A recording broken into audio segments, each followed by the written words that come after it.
سمع الله لمن حمده ربنا ولك الحمد الله أكبر.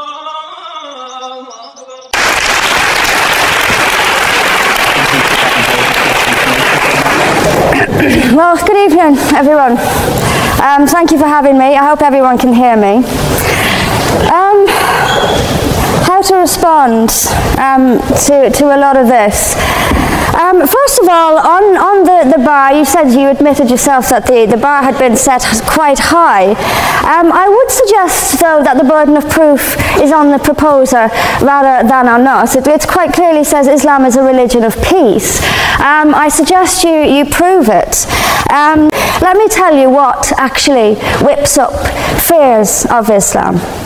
We take it from the top: 9/11, the London Underground bombings, Madrid, Mumbai, Mali, Bali, Northern Nigeria, Sudan, Afghanistan, Saudi Arabia, Iran, Yemen, Pakistan, death for apostasy, death for blasphemy, death for adultery, death for homosexuality, gender segregation, gender discrimination, unequal testimony between men and women in legal proceedings, child marriage, amputations, beheadings, imprisonment for being raped, anti-Semitism, burqas, execution, as I've said, for this, that and the other, the slaughter of Theo van Gogh on the streets of Amsterdam, death threats on the streets of London, butcher those who insult Islam, Muslim patrols in East London telling people they are entering Sharia control zones, polygamous marriages, marriage not requiring the consent of the bride.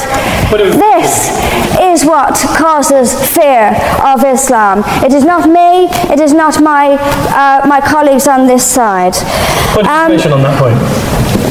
If Islam and Muslims are responsible for the Muslim patrols, I'm not finished. I'm not. No, I'm not. I mean, let me speak on. But the point is that it is not I or my fellow debaters on this side who are causing fear of Islam. It is the actions of Muslims that are causing fear of Islam. That is the real world. Well, let me have a look at Saudi Arabia. Saudi Arabia is the birthplace of Islam, the custodian of its holy sites. In Saudi Arabia, a woman is not allowed to drive. She is not allowed to leave the house without a mahram. She is not allowed to vote, although they've been incredibly generous by allowing some votes in the next elections. This is apparently the extreme fringe of people are executed for blasphemy, executed for apostasy. In Saudi Arabia, the birthplace of Islam, we'll be told that's the extreme fringe of Islam. No, it is not. Calling Saudi Arabia the extreme fringe of Islam is like calling the Vatican the extreme fringe of Catholicism. There are hundreds of millions of peaceful Muslims. That is a fact.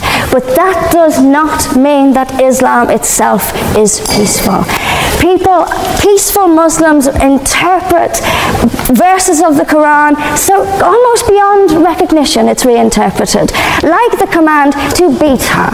It's there in the Quran, and I've seen Muslim women try to dance around it. They put words in there that simply aren't there. That's what it says. It says beat her. And in the countries where the Quran calls the shots, that is exactly what they do. This is not peace. This is not justice. Islam is not a religion of peace, as the evidence shows us. Thank you.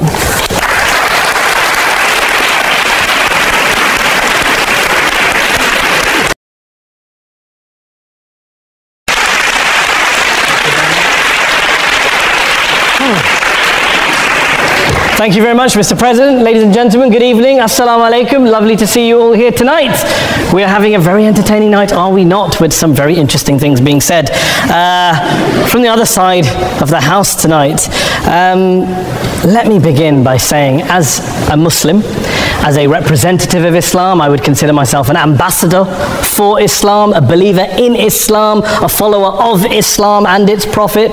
So in that capacity, let me begin by apologizing to Anne-Marie for the Bali bombings. I apologize for the role of my religion and me and my people, for the killing of Theo van Gogh, for 7/7. Yes, that was all of us. That was Islam, that was Muslims, that was the Quran.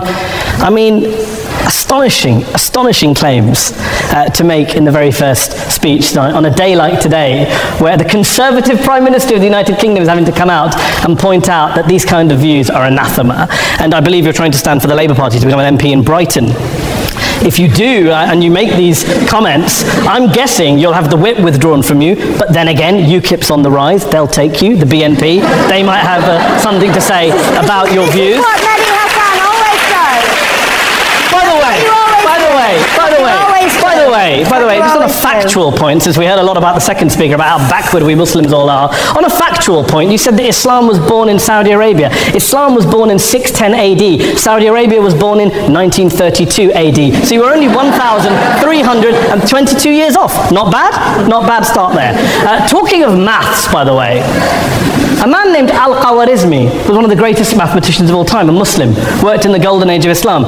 He's the guy who came up with not just algebra, but algorithms. Without algorithms, you wouldn't have laptops. Without laptops, Daniel Johnson tonight wouldn't have been able to print out his speech in which he came to berate us Muslims for holding back the advance and intellectual achievements of the West, which all happened without any contribution from anyone else other than the Judeo-Christian people of Europe. In fact, Daniel David Levering, the author of the Pulitzer Prize-winning historian and author of The Golden Crucible, points out that there would be no Renaissance, there would be no Reformation in Europe without the role played by Ibn Sina and Ibn Rushd and some of the great Muslim theologians, philosophers, scientists in bringing Greek text to Europe. As for this being our university, I will leave that to the imagination as to who is our and who is there. I studied here too. An astonishing set of speeches so far making this case tonight. A mixture of just cherry-picked quotes, facts and figures, self-serving, selective, a farrago of distortions, misrepresentations, misinterpretations, misquotations. Daniel talked about my article in the New Statesman, which got me a lot of flack, where I talked about the anti-Semitism that is prevalent in some parts of the Muslim community, which indeed it is. Of course, I didn't say in that piece that it was caused by the religion of Islam. In fact, modern anti-Semitism in the Middle East was imported from, finish the sentence, Christian, Judeo-Christian Europe, where I believe some certainly bad things happened to the Jewish people. In fact, Tom Friedman, Jewish-American columnist in the New York Times, told me in this very chamber last week that he believed, had Muslims been running Europe in the 1940s, 6 million extra Jews would still be alive today. So I'm not going to take lessons in anti-Semitism from someone who's here to defend the Judeo-Christian values of a continent that murdered 6 million Jews. Moving swiftly on. Yes. Absolutely. Well, I'm about to make that point. No, I'm about to make that point. You're right. I agree with you. I agree with you 110%. That is my point. I don't think Europe is evil or bad. I'm a very proud European. I don't want to judge Europe on that basis, but if we're going to play this gutter game where we pull out the Bali bombing and we pull out examples of anti-Semitism in the Islamic community, then of course I'm going to come back and say, well, hold on. I mean, look, let's be very clear. Daniel here was a last-minute replacement for Douglas Murray, who had to pull out. And Douglas and I have a well-documented differences, but to be fair to Douglas, as to be fair to Anne-Marie and to Peter, atheists see all religions as evil, violent, threatening.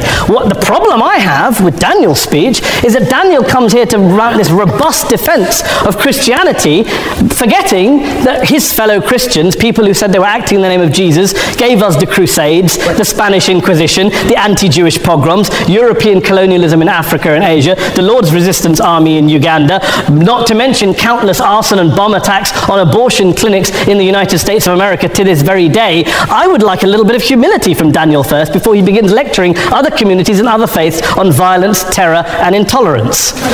But, no thank you. Get some water. But I would say this, to address the gentleman's very valid point here, I'm not going to play that game. I don't actually believe that Christianity is a religion of violence and hate because of what the LRA does in Uganda or what Crusaders did to Jews and Muslims in Jerusalem when they took back the city in the 12th or 13th or whatever century it was. I believe that Christianity, like Islam, like pretty much every mainstream religion, is based on love and compassion and faith. I do follow a religion in which 113 out of the 114 chapters of the Quran begins by introducing the God of Islam as a God of mercy and compassion. I would not have it any other way. I don't follow a religion which introduces my God to me as a God of war, as some kind of Greek God of wrath, as a God of hate and injustice. Not at all. As Adam pointed out, you go through the Quran and you see the mercy and the love and the justice. And yes, you have verses that refer to warfare and violence. Of course it does. This is not a motion about pacifism. I'm not here to argue that Islam is a pacifistic faith. It is not. Islam allows military action, violence in certain limited contexts. And yes, a minority of Muslims do take it out of that context. But is it religious? We talked about Woolwich. Daniel and Anne-Marie have suggested that it's definitely religion that's behind all of this. Well, actually, what I find so amusing tonight is we're having a debate about Islam, and the opposition tonight have come forward. We have a graduate in law, a graduate in modern history, a graduate in chemistry, and you know, I admire all of their intellects and their abilities, but we don't have anyone who's actually an expert on Islam, a scholar of Islam, a historian of Islam, a speaker of Arabic, even a terrorism expert or a security expert or a pollster, let alone to talk about what Muslims believe or think. Instead, we have people coming here, putting forward these views, putting forward these sweeping opinions. Listen to Professor Robert Pape of the University of Chicago, one of America's leading terrorism experts, who, unlike our esteemed opposition tonight, studied every single case of suicide terrorism between 1980 and 2005, 315 cases in total. And he concluded, and I quote, "There is little connection between suicide terrorism and Islamic fundamentalism or any of the world's religions. Rather, what nearly all suicide terrorist attacks have in common is a specific secular and strategic goal to compel modern democracies to withdraw military forces from territory that the terrorists consider to be their homeland."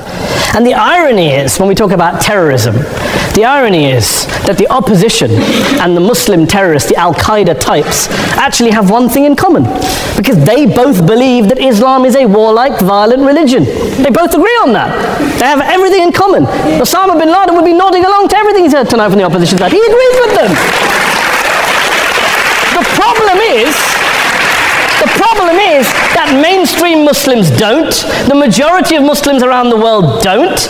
In fact, a gentleman here started quoting all sorts of polls. Gallup carried out the biggest poll of Muslims around the world, of 50,000 Muslims in 35 countries. 93% of Muslims rejected 9/11 and suicide attacks. And of the 7% who didn't, they all, when polled and focus groups, cited political reasons for their support for violence, not religious reasons. And as for Islamic scholars and what they say, well, Daniel talks about our University of Oxford. We'll go down to Oxford's Centre for Islamic Studies, get hold of a man named Sheikh Afifi Al-Akiti, who is a massively well-credentialed and well-respected Islamic scholar who has studied across the world, who in the days after 7/7 published a fatwa denouncing terrorism in the name of Islam, calling for the protection of all non-combatants at all times, and describing suicide bombings as an innovation with no basis in Islamic law. Go and listen to Sheikh Tahir al-Qadri, one of Pakistan's most famous Islamic scholars, who published a 600-page fatwa condemning the killing of all innocents and all suicide bombings unconditionally without any ifs or buts.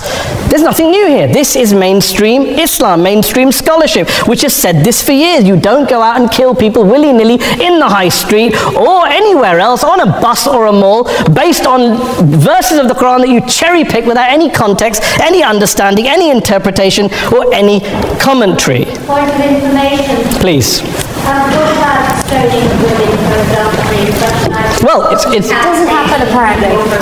I didn't say it doesn't happen at all. I never said it didn't happen. I don't blame Islam. Yes, it's a very good point. And a lot of us are campaigning against that. And we're campaigning against it in the name of Islam. We're campaigning against it in the name of various interpretations of Islam. Anne-Marie comes and scares us with her talk of Sharia law. I would like to see the book of Sharia law. It doesn't exist. People argue over what Sharia law is. And you empower the extremists by saying there is only one version. You empower them all. I don't believe you took any interruptions, Anne-Marie, so I think you should stay there for a moment.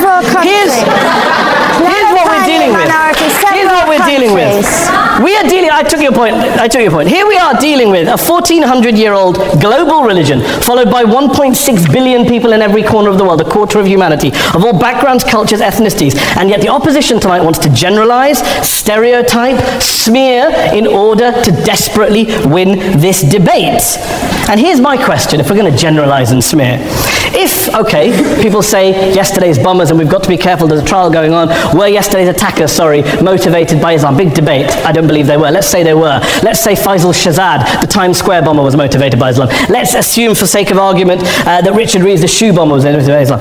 If Islam is responsible for these killings, if Islam is what is motivating these people, and Islam is therefore not a religion of peace, a religion of war, then ask yourself this question: why aren't the rest of us doing it?